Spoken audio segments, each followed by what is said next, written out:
Okay, next clip number 4. You just heard me share very candidly about my being hypnotized with beauty, and there's probably a little bit more that we could go to in that. Yes, I did do it and have done it most of my life with women, but there was a male shortly in my time for life where I again was like, what is wrong with me? Like, this is clearly really not a match, but he's cute. So that was a very short-lived story. And again, these sorts of things I think are other, whether it's the shadow self you'll hear me talk about, or what it is, it's kind of like you're stepping outside of yourself and you're doing these things where it's like, why am I doing this? That's why I call it like a hypnotize. Like, I remember driving by the person's house like I was a stalker to see if he was home on the weekends when he said he would be, like, just doing weird things out of the ordinary. And I would consider myself, you know, a fairly sane person. And so that was just kind of a weird little stage of my life. And haven't had very many, you know, romantic relationships at all. And so just these observations outside of my character. And again, romantic relationships were not my main focus. So a lot of personal growth and a lot of just working on my character. So that's what I mean when I say it hypnotized. It's like you are hypnotized is the best way to describe it. And I don't know that I would have been able to explain it at the time. Okay, I'm just sharing you with that story. Now you're going to think like I'm some sort of stalker, but I was trying to give you an example where I was like, this is so out of my character. Why am I doing this? Oh, okay, that's why I did that. So everything I am sharing with you, right, I've already learned. Like they say, the best teachers are those who have learned it first, right? Not that I'm the best. Okay, so this next segment is basically, I tried to slim it down. It's basically going from introvert to extrovert, okay? So now you know my upbringing, yes, most definitely introvert, didn't know very many social skills, hatred, anger at myself and the world, okay? So whether it means, again, the injustice or the feelings of, hey, that's messed up out there, or I don't look like that, what's wrong with me? I gotta make myself feel good, you know, to survive, because I don't belong and I don't feel pretty or white enough, right? Okay, so I know what it's like to feel alone and feel bad about myself. You've heard me talk about that before. So I know how painful that is to be going through those feelings of not feeling loved or desirable, and what we have seen from the outside world and the culture that makes it seem like if we don't look how they want us to look or how they are showing us, we are not worthy and valuable. It's really stupid when I look back at it now, spending so much of my life thinking negatively about myself, whether it's outside or inside or whatever. It's part of the process, but I think it's pretty stupid. I just feel like there was so much time spinning, and I was that person that actually, I knew there were things I didn't like about myself, but I didn't know how to change them. And I can give you so many examples. That's part of what I do in my video series, is sharing with you the real life examples so you can apply them. I feel like all these personal growth mentors or these people, you know, that have been doing this for so long and trying to help others, is nobody really said the how. I know everybody gets there differently, but nobody said how. Even if they're like, you gotta have self-love, you gotta work on yourself, you gotta do this, you gotta do that, but they never told me how. So the how came later by definitely opening myself to music and culture, food, I should say, music / cultural music and food. So, and always asking myself, even like when I do with my daughter, you know, well, what would happen if you liked it, if you tried the food, if you went to the new school? So I've gotten really good at flipping from negative to positive because I learned the value in it. And that wasn't till about age 23. So once I finally maybe somewhere between 19 and 23 with a boyfriend in Illinois. He helped me open me up to Brazilian music, which is one of my favorite cultural forms, okay, bossa nova. So that is one of the areas, and we started trying, I started trying different foods, Ethiopian, Indian, all these sorts of things. So again, my punk rock ways, and then I also just find out about conscious hip hop and just expanding, right, with the music. And so what I wanted to sum up is that introvert, I started to become more extroverted as in my early 20s, and then it continued to evolve when I opened my own business. And basically I saw the potential for growth there. I had to deal with some difficult owners there, but I made it through. And so I started learning, self-help books, all those things I was reading, and positive thinking. You've probably heard of people from back in the day, like Napoleon Hill and all these different people. That's when I started learning about this stuff. So during this process, this is a mouthful, is that an illusion that I created in my mind. It was based on what I was seeing, right? How I grew up, what I saw from parents, American culture, everything. Realizing it was all an illusion. It has been an illusion. It is an illusion. And that there were a lot of false things that I ended up learning and saying, I don't believe that. Like, why did I think that? All these stereotypes, all these different things that are depicted in the media, which has been very obvious to me. So I don't know if I'm just bringing it out to the world now and saying it out loud, like, hey, okay, goes into our subconscious. This stuff does affect us. Maybe because I'm just saying it out loud, I don't know, but it just has always seemed very obvious to me. Is it a past life thing? I already knew these things. I don't know. I'm just telling you that I realized these things that were false and negative, keeping us down, the things that American culture has shown us, that how we deal with stress, how we avoid conflict, how we were not taught how to compassionately be assertive and be direct, but be loving, right? Because again, a part of the culture teaching, you fight or you flee. Right? So either we are going to physically fight or I'm out, right? We bounce, we're gone. The friendship is either overdone or we just don't talk anymore. That's what I come from. And that's what I want to share with you all, is that the parts of the efforts I've put in and people coming in my life helping me have been a struggle, but I've learned to move past them, even though that they are so uncomfortable, because who really do we want to have conflict or address it and say we're uncomfortable? It's just weird. So these different things, I want to, okay, this segment clip is going to be a little bit longer, okay? So learning, I told you that I've learned life is an illusion and how to not hate myself and the world, became more happier. That cracks my shit up, that I was the person who would be like, look at them all happy. What are they all happy and shit hugging?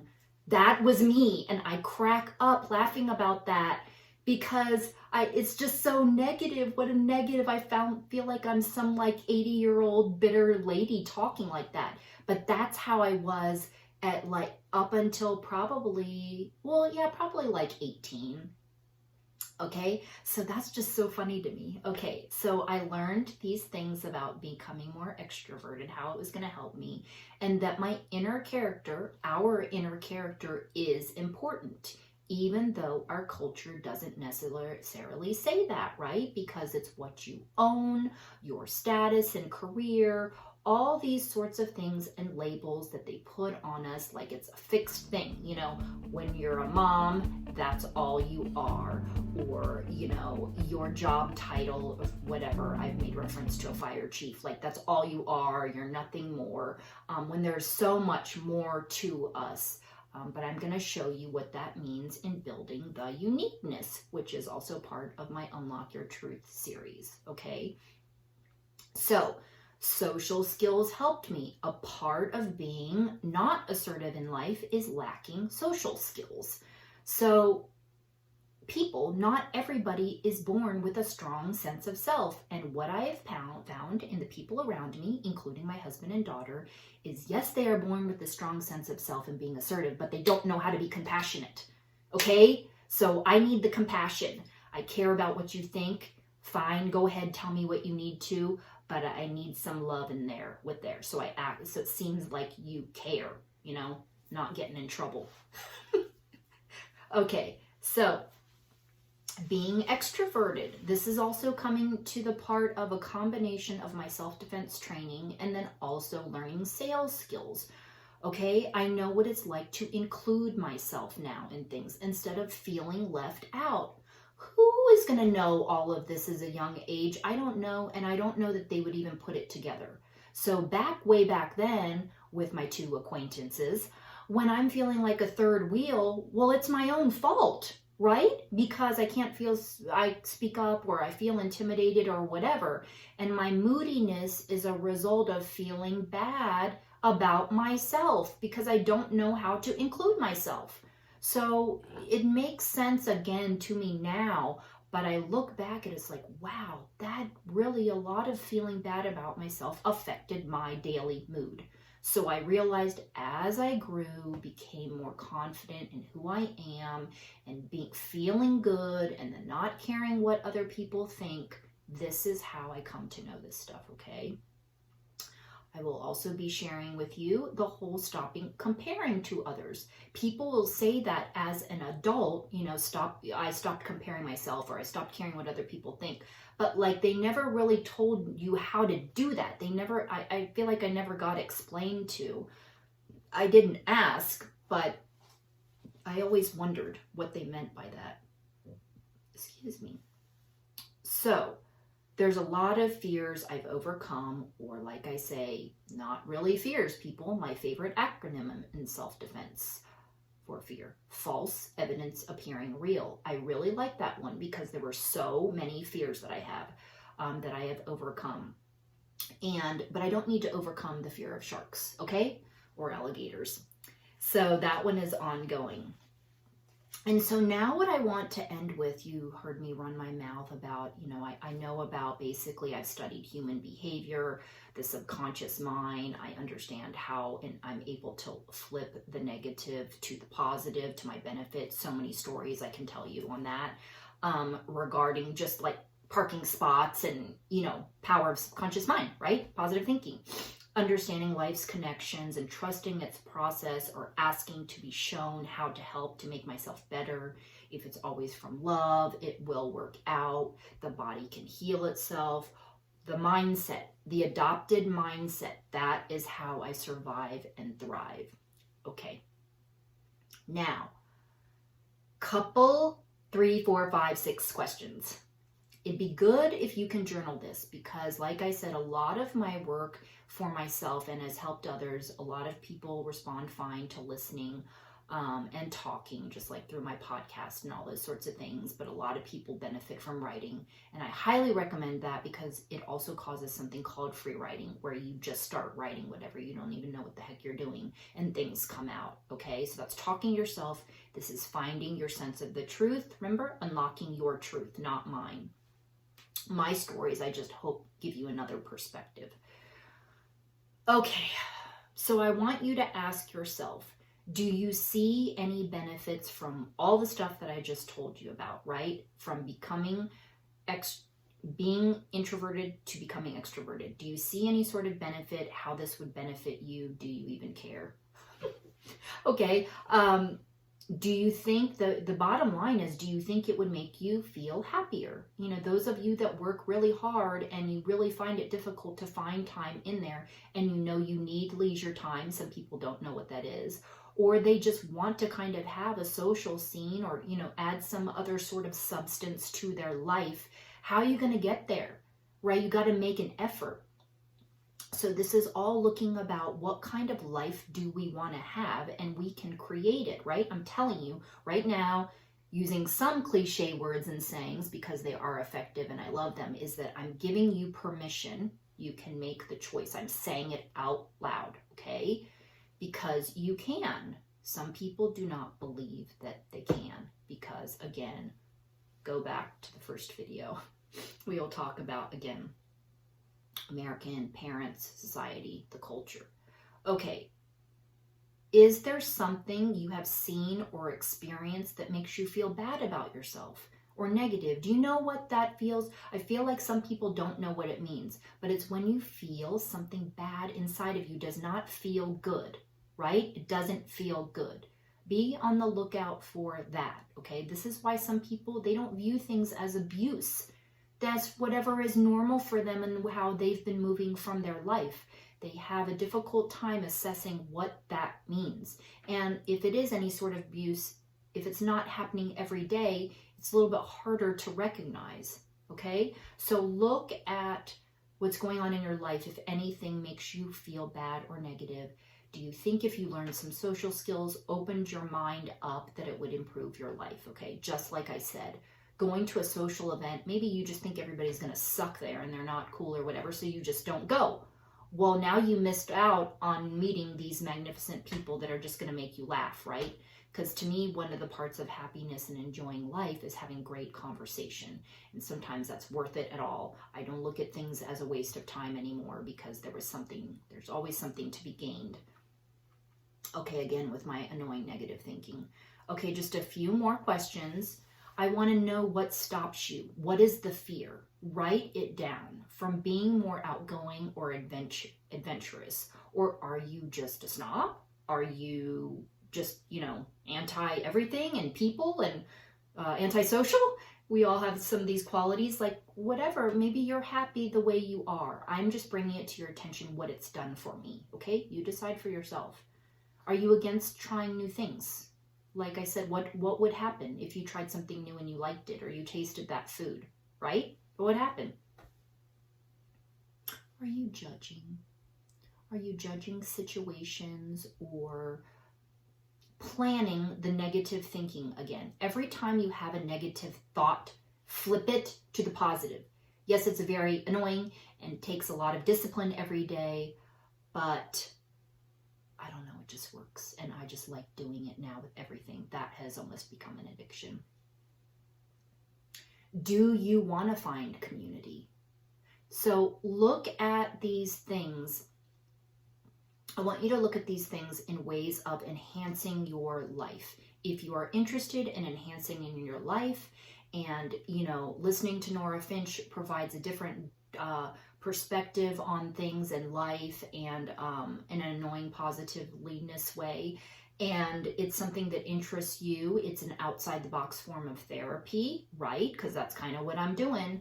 And I will be talking to you guys about we as alternative practitioners coming out into the mainstream. I'm gradually seeing the process of it, including in the medical world, which I'm really happy about. So I just want you to ask yourself if you are interested in anything that I've said, or personal growth, or whatever it is. What I am telling you, though, is since I am a person who I recognized feeling bad about myself, I knew that feeling, right? I knew that feeling. And maybe some people showed me, or I saw it as a result, just like the third wheel thing. But I didn't know how to change it. So I'd have to think back exactly when and how I came to be with all of my more positive thinking. But what I do know is that when I first started my business, like I mentioned before, is that I had a difficult boss and I had to find a way of how to talk to him, right? Because I wanted to build clients there. I would say because it was a positive result from what I did, I learned a different approach and I got a positive result. I think that's where it started, and then knowing I could create. So if you listen in my other videos, I talk about how I learned to create with my thoughts and things like that by just focusing on certain things, that I wanted. So, okay, I will see you in the next clip. Thank you so much for listening to Rock Your Life. See you in a minute.